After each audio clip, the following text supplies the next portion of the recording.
Hi అండి, welcome back to my channel. ఈరోజు అయితే పన్నీర్ తోటి సింపుల్ రెసిపీ చూపిస్తున్నాను. ఒక 15 మినిట్స్లో అయితే మనం రెడీ చేసుకోవచ్చు.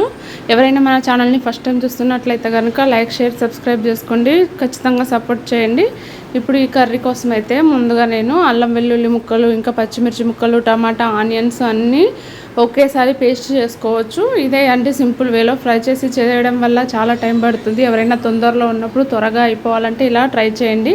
ఇప్పుడు అన్నీ ఇందులో వేసుకొని అయితే మనం మిక్సీ పట్టుకుందాం. ఇప్పుడు 2 ఇలాచీలు కూడా వేసుకొని గుప్పెడు కొత్తిమీర వేసుకుంటున్నాను. ఇంకా 1 స్పూన్ సాల్ట్ కూడా వేసుకొని మనం దీన్ని అయితే మంచిగా అంటే ఇందులో కొంచెం పన్నీర్ ముక్క కూడా వేసుకోవాలి. ఇలా తుంచేసి వేసుకుంటే ఏంటంటే గ్రేవీ థిక్నెస్గా బాగా వస్తుంది, టేస్ట్ కూడా బాగుంటుంది.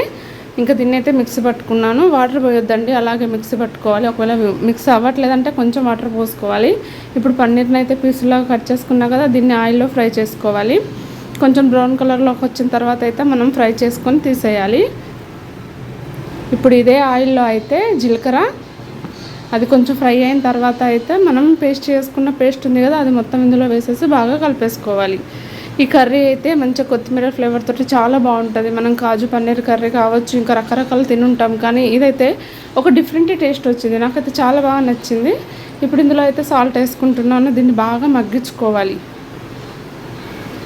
మూత పెట్టుకొని బాగా మగ్గింది కదా, ఇప్పుడైతే ఇందులో 1/2 స్పూన్ గరం మసాలా, 1 స్పూన్ ధనియా పౌడర్,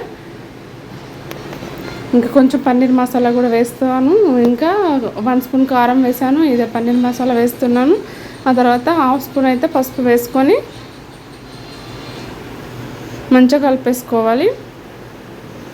దీన్ని బాగా కలిపేసాం కదా, ఇప్పుడు ఇందులో పచ్చివాసన అంతా పోయింది కదా, ఇప్పుడైతే మనం ఫ్రై చేసుకున్న పన్నీర్ పీసులను అయితే ఇందులో వేసుకోవాలి. వేసి బాగా కలిపేసుకోవాలి. ఆ పన్నీర్కి అంతా ఆ గ్రేవీ పట్టేటట్టుగా ఒక 5 మినిట్స్ అయితే మనం మగ్గించుకోవాలి. ఇది బాగా మగ్గింది కదా, ఇప్పుడైతే ఇందులో మన గ్రేవీకి సరిపడా వాటర్ అయితే మనం పోసుకోవాలి. వాటర్ పోసుకొని ఒకసారి బాగా కలిపేసుకొని మూత పెట్టి అయితే దీన్ని ఒక 5-10 మినిట్స్ ఉడికించుకుంటే మన పన్నీర్ కర్రీ రెడీ అయిపోతుంది. లాస్ట్లో కొత్తిమీర వేసుకొని స్టవ్ ఆఫ్ చేసుకుంటే మన కర్రీ రెడీ అయిపోతుందండి. మీకు కనుక నచ్చితే లైక్, షేర్, సబ్స్క్రైబ్ చేసుకోండి. ఖచ్చితంగా సపోర్ట్ చేయండి. Thank you so much for watching.